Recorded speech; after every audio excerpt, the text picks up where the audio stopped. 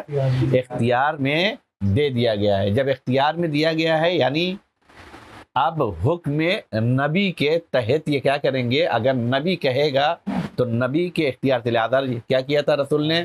اگر چاند کو حکم دیا تو 2 ٹکڑے ہو گئے، درخت کو حکم دیا تو اپنی جگہ سے چل کر بتا رہے تھے۔ تو یہ کیا ہے؟ زیر پا قرار دینا یعنی اختیار میں قرار دے دینا ہے۔ اب یہاں پر پھر ایک میں اشارہ کر رہا ہوں، جو لوگ قرآن پر کام کرتے ہیں، تھوڑا سا میں چاہتا ہوں تاکہ قرآن کے ان معانی سے بھی ہم لوگ اپنے آپ کو محظوظ کر سکیں۔ سورہ رحمان پڑھتے ہیں رب المشرقین والمغربین، تو ہم تو جانتے ہیں مشرق ایک ہوتا ہے، مغرب ایک ہوتا ہے۔ یہ رب المشرقین والمغربین، 2 مشرق 2 مغرب کیسے ہوتا ہے؟ تو قرآن پڑھیں، سورہ رحمان پڑھیں، اور اس کے بعد چونکہ ایسٹ ویسٹ نارتھ یہ ایک ہی ہوتا ہے کہ نہیں ہوتا ہے، تو مشرق بھی ایک ہوگا، مغرب بھی ایک ہوگا، تو مشرقین اور مغربین۔ تو تھوڑا سا پڑھیں تاکہ متوجہ ہوں اور آل محمد کے اختیار کو بھی محسوس کر سکیں۔ اور براق کو ان کے لیے مسخر کیا۔ براق یہ لفظ ہے، رسول اسلام جب معراج پر گئے تھے تو جس سواری پر گئے تھے اس سواری کا نام ہے براق۔ برق عربی میں کہتے ہیں روشنی و بجلی کو۔ کس کو کہتے ہیں؟ برق، بجلی کو کہتے ہیں۔ یہ سواری چونکہ بہت زیادہ نورانی تھی، بہت زیادہ سرعت کے ساتھ چلتی تھی، اس کا نام کیا دیا گیا ہے؟ براق دیا گیا ہے۔ تو براق کو ان کے لیے مسخر کیا یعنی کیا؟ ان کے اختیار میں دیا، جس کے اوپر سوار ہو کر، اور یاد رکھیے گا انشاءاللہ کبھی معراج پہ گفتگو کریں گے تو جہاں پر براق کو باندھنا چاہا وہاں ٹھہر نہیں رہا تھا، پھر رسول اسلام آئے، اور وہ تمام چیزیں ہیں کہ جو پورا سفر معراج ہے انشاءاللہ اس پر گفتگو کریں گے۔ صرف اس سواری کا نام یاد رکھیں کہ براق کسے کہتے ہیں؟ جس پر رسول اسلام، یہ کون سا معمولی جانور نہیں ہے جو ہم آپ سمجھتے، یہ نورانی ایک مخلوق تھی۔ یاد ہوگا، نہیں معلوم، شاید میں چاہتا اس لیے ہوں کہ کچھ چیزیں ہمارے بچپنے سے ذہنوں میں جو ہے، امام باڑوں میں دیکھا ہوگا ایک گھوڑا بنا رہتا تھا جس کے 2 پر لگے رہتے تھے اور انسانی شکل دیے، وہ بتانا یہ چاہتے تھے بین ہی ایسے ہے، ہم نہیں کہہ سکتے ہیں، لیکن چونکہ ایک خاکہ بنایا گیا تھا تو وہ براق کہا جاتا ہے۔ وہ سواری سمجھ لیے وہی ہے جس پر رسول اسلام کیا کرتے تھے؟ سواری۔ لیکن حقیقت میں یہ ہم نے ایک خاکہ بنایا ہے، ورنہ حقیقت میں کیا ہے؟ براق ایک نورانی جانور ہے، اور جس پر رسول اسلام سوار ہو کے گئے تھے، اور ان کو اپنے آسمان تک لے گیا، اور انہیں اپنی خلقت کی ابتدا سے انتہا تک تمام گزشتہ اور آئندہ ہونے والے امور کے علم کا خزانہ دار بنا دیا ہے۔ سورہ بقرہ ہم لوگ آیت الکرسی پڑھتے ہیں، اس آیت الکرسی میں اللہ کہتا ہے یعلم ما بین ایدیہم وما خلفہم، یہ صحیح ہے، اس کو دیکھیے گا، سامنے کا علم، پیچھے کا علم، سب کا علم کس کے پاس ہے؟ خدا کے پاس۔ ولا یحیطون بشیء من علمہ، شاید مجھے چونکہ یاد نہیں آ رہی، یہی آیت ہے، بالکل اسی طریقے سے یہ الفاظ ادھر ادھر نہ ہوئے ہو۔ کوئی احاطہ نہیں رکھتا ہے، غور کیجئے گا، اللہ کے علم پر کسی کو احاطہ نہیں ہے، لیکن اللہ جتنا کسی کو علم دینا چاہتا ہے وہ دے سکتا ہے۔ یہاں پر اللہ اشارہ کر رہا ہے کہ ہم نے کیا کر دیا ہے؟ انہیں اپنی خلقت کی ابتدا سے، دیکھیں اللہ کے لیے ابتدا نہیں ہے تو اللہ کے علم پر احاطہ نہیں ہوا، یہ پیغام پہنچ جانا چاہیے۔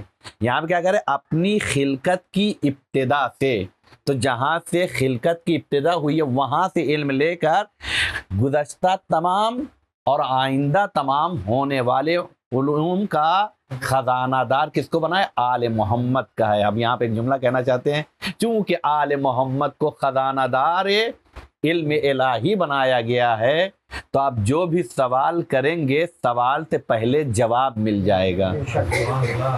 سلونی کا جو دعویٰ ہے ایسے نہیں ہے. تبھی تو مولانا پوچھا تھا اتنی جلدی کیسے دے دیتے جواب. مولانا کیا کہا تھا؟ تمہارے ہاتھ میں انگلیاں کتنی ہیں؟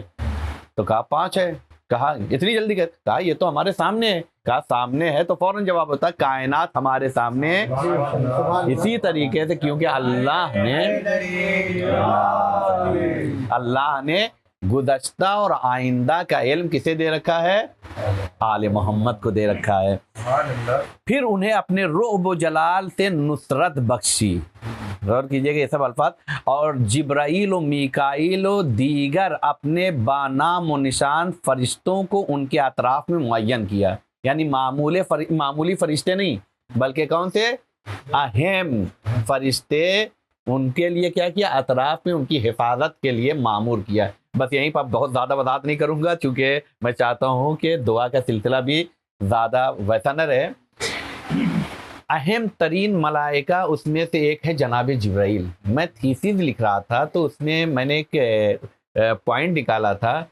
امت یہود اور امت مسلمہ میں کچھ چیزوں میں فرق پایا جاتا، کچھ چیزوں میں برابری پائی جاتی ہے، مشترک ہیں. ایک چیز جس میں دونوں مشترک ہیں یعنی برابر ہیں، یہودی افراد بھی جبرائیل کو ناپسند کرتے ہیں اور مسلمان بھی جبرائیل کو ناپسند کرتے ہیں. ریزن کیوں نہیں پسند کرتے؟ قرآن میں جناب موسیٰ کی امت پر جو عذاب آئے ہیں تقریباً 9 یا 10 عذاب آیا ہے کہ نہیں آیا ہے. وہ لوگ کہتے ہیں جب بھی عذاب ہوتا تھا یہی جبرائیل لے کر آ جاتے تھے. اس وجہ سے ہم انہیں پسند نہیں کرتے. امت مسلمہ کیوں نہیں پسند کرتی ہے؟ وہ کہتے جب بھی کوئی فضیلت کی بات ہوتی تھی آل محمد کے لیے یہ آئے تھے اور آل محمد کے لیے فضیلت لے کے اتر جاتے تھے، ہمارے لیے کچھ نہیں.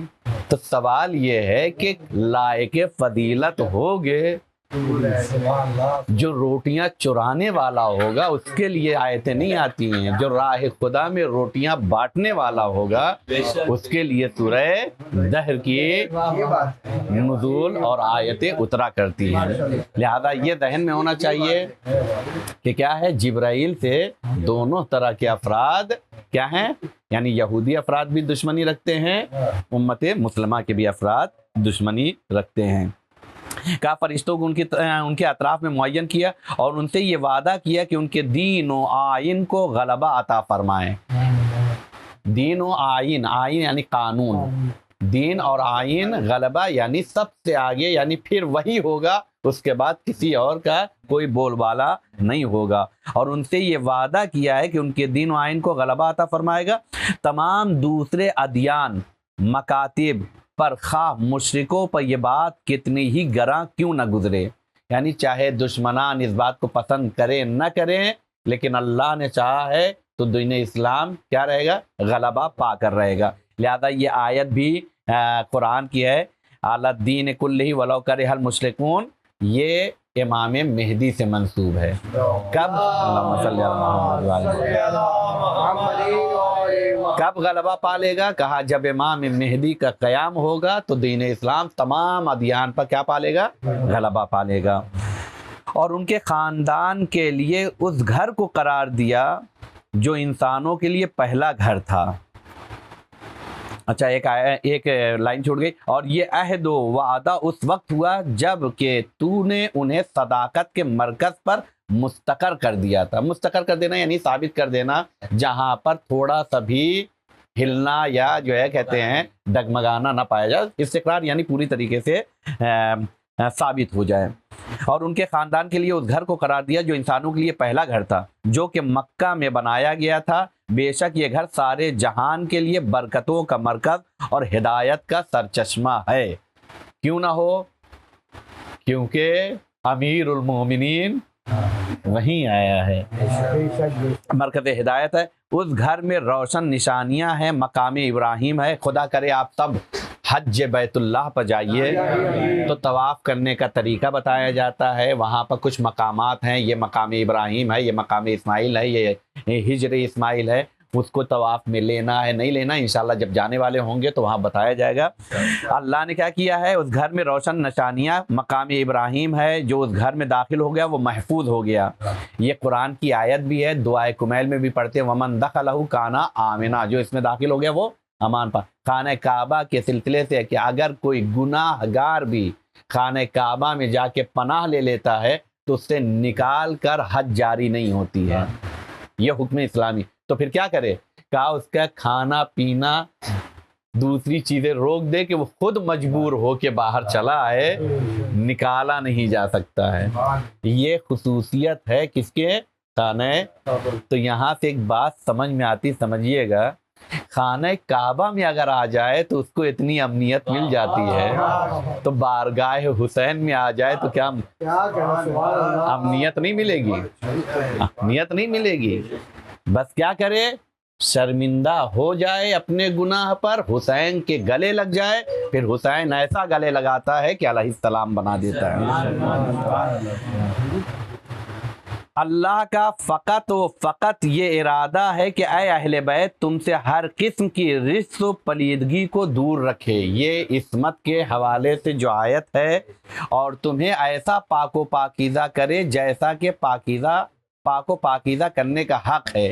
یہ آیت ہے جس کی شان نزول حقیقت میں حدیث قصہ ہے، غور کیجئے گا، لہذا اس میں ہم لوگ پڑھتے ہیں اور پورے سچویشن ہے۔ اور حدیث قصہ کب ہوئی تھی، جب جو ہے نصارہ نجران سے عید مباہلہ جو ہم لوگ مناتے ہیں کہ مقابلہ ہوا تھا، تم اپنے مردوں کو لے کر آؤ، ہم اپنے مردوں کو لے کر آتے، تم اپنی عورتوں کو لے کر آؤ، ہم اپنی عورتوں کو لے کر آتے، تب رسول نے اللہ کی بارگاہ میں چادر مانگی تھی، وہ تمام افراد تھے، کہا یہ ہیں جنہیں مقابلے میں لے کے گئے تھے۔ تو اس آیت کا پورا وہ یعنی شان نزول یا کہا جائے کہ پورا بیان ہو سکتا ہے۔ پھر تو نے محمد مصطفیٰ کی محنتوں اور زحمتوں کا اجر اپنی کتاب میں اور اہل بیت کی مودت قرار دیتے ہوئے فرمایا، اے رسول کہہ دیجئے کہ میں تم سے کوئی اجر نہیں چاہتا سوائے اہل بیت کی محبت کے۔ یہ اجر ایسا ہے جس میں نہ پیسہ خرچ کرنے کی ضرورت ہے، نہ جس میں وقت خرچ کرنے کی ضرورت ہے، کچھ بھی نہیں، صرف دل سے دل ملانے کی ضرورت ہے اور دل کو پاکیزہ بنانے کی، ولایت کو دل میں جگہ دینے کی۔ اور یہ بھی فرمایا وہ اجر جو میں نے تم سے طلب کیا وہ تمہارے ہی لیے ہے۔ کبھی کبھی ماں باپ کیا کرتے، بچے سے اس کی پاکٹ منی لے کے رکھ دیتے ہیں اور پھر کیا کر دیتے ہیں، ضرورت کے موقع پر اسی کو دے دیتے ہیں۔ کہا یہ جو کچھ بھی کر رہے ہو اللہ کو اس سے فائدہ ہونے والا نہیں ہے، ہاں تمہیں جب ضرورت ہوگی کوئی نہیں ہوگا، یہ محبت تمہارے کام آ جائے گی۔ اور یہ بھی فرمایا اور تو نے کہ میں تم سے اپنی رسالت کا اجر کچھ نہیں چاہتا مگر وہ شخص جو اپنے خدا تک پہنچنے کا راستہ اختیار کرنا چاہتا ہے، بس یہی لوگ اہل بیت ہی تیری طرف جانے والا راستہ ہیں اور تیری رضا و خوشنودی پر ختم ہونے والا طریقہ ہیں۔ زیارت جامع کبیرہ پڑھیں گے تو اس میں یہ سب ملے گا، اور حدیث قدسی وغیرہ میں بھی ہے کہ ہم ہیں کہ جس کے ذریعے سے خدا کی معرفت کرائی گئی ہے، بنا عرف اللہ، ہمارے ذریعے سے کیا کیا گیا، اللہ پہچانا گیا ہے۔ تو کیا مطلب اللہ پہچانا نہیں جا سکتا تھا؟ نہیں، اللہ نے ایک لاجک کا قانون ہے، کیا ہے قانون ہے، کہتے جب بھی کوئی کسی چیز کی تعریف کرانا چاہتا ہے تو واضح طریقے سے کرائے گا تبھی۔